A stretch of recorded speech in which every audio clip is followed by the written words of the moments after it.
Ralph tells a story by Abby Hanlon.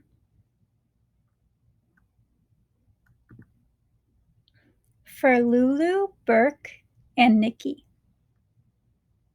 It's a dedication. My teacher always said, stories are everywhere. And the kids in my class were always finding them. Then my mom ran so fast that she caught up with the ice cream truck. I ran down the hallway with underwear on my head. The dentist forgot to give me a toothbrush. After that, I decided to hide my Halloween candy in my bed.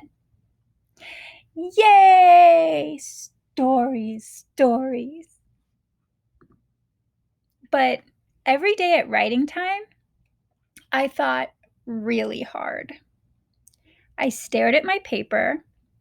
I stared at the ceiling. I could not write a story. Then Grandma gave me a cup of coffee and said, "Don't tell your mother." I'm just going to pause here for a moment because there's just so many details in this illustration. You can see the bookshelves and you can see the chairs and all the kids, what they're writing, and the art hanging on the wall.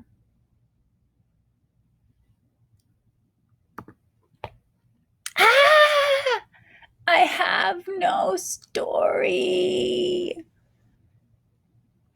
Look at this kid in the front. He's like writing a very, very, very, very long story on a very, very long sheet of paper. So I looked for other things to do. I went to the water fountain. Can I go to the bathroom? Again? I roamed the hallways. I tried everything. Can I go help the lunch ladies? What? Then one day, after getting sent back to my desk, I begged Daisy for help. I can't write a story because nothing happens to me. Are you kidding? She said. I've written tons of stories about you. And then back here is a beautiful quote. The teacher's hanging up a sign that says, "Stories happen to those who tell them." Very true. She began pulling her stories out of her desk. "Look at this one," she said. "Remember the time you let me brush your hair? Oh, and this one. Remember the time you knocked down all the crayons? Oh, and remember the time you painted your nails with a black marker?" It was so quiet during writing time, and then crash! Ralph has messy hair. Then the teacher said, "Oh no, it's permanent marker." I thought, I'll never be a great writer like Daisy. Then Daisy stapled all her stories together. Click, click. "Wow," she said. "This book is already 13 pages. Click, click." "Can I use the stapler?" I asked. I was really good at stapling. "But you have nothing to staple," said Daisy. "You have to find a story first. Just look around." And her book is called True Stories by Daisy. So I looked for stories out the window, in the aquarium, in my desk. Hey, why do you have socks in your desk? And when my teacher wasn't looking, I looked for stories on the floor. But still, no stories. That's my favorite part. Look, my next book, The Sock Mystery by Daisy.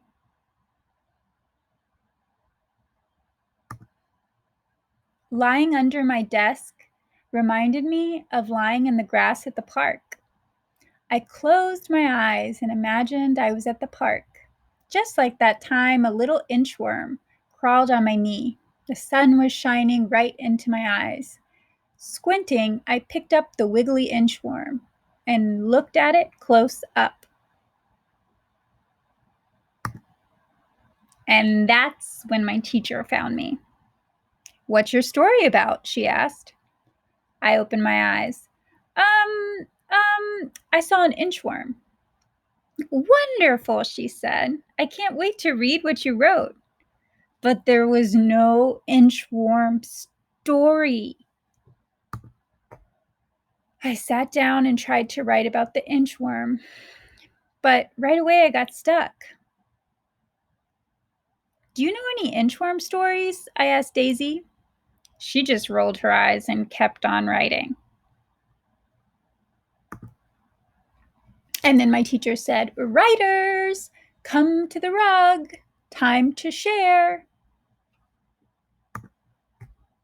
"Ralph, why don't you go first?" said the teacher.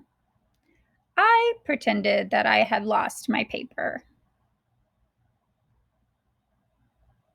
"Pick me. Oh, me, please, please." Like the girl doing the back bend in the back. It didn't work. "He's sitting on it." I walked to the front of the rug. It took a long time. I held my paper against my chest so no one could see it. "I was at the park," I said.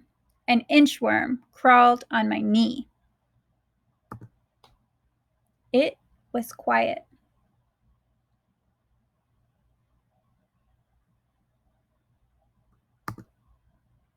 My heart went thump, thump, thump. That's when I looked at Daisy. "Wow, really? Did it feel squishy, Ralphie? Did you take it home?" Then everybody started asking me questions. "Did your mom let you keep it? Did you touch it? Was it a baby? Was it a girl? Did it tickle? Did you name it?" Wait a minute, I thought. Something did happen with that inchworm. Well, I picked up the inchworm and decided to name him Nick. I built Nick a house, but he just inched away.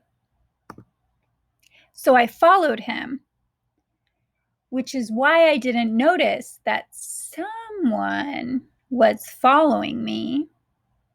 And then, all of a sudden, this wobbly, crazy baby grabbed Nick and put him in his diaper. I tried to be calm. "Come on, baby," I said really nicely. "Give Ralphie the inchworm." It didn't work. Was this the end of Nick? But then I noticed Nick was escaping. He crawled right up the baby's stomach. Quickly, I rescued Nick and ran. And we spent the rest of the afternoon doing nothing together. The end.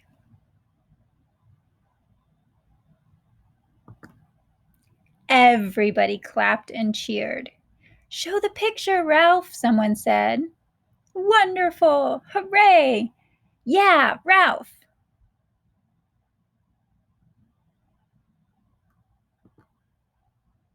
I wasn't embarrassed anymore, so I did.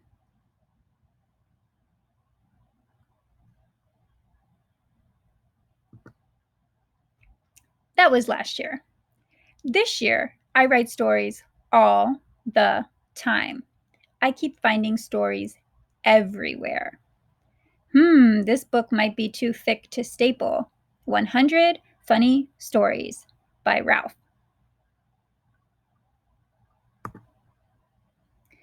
Writing tips from Ralph.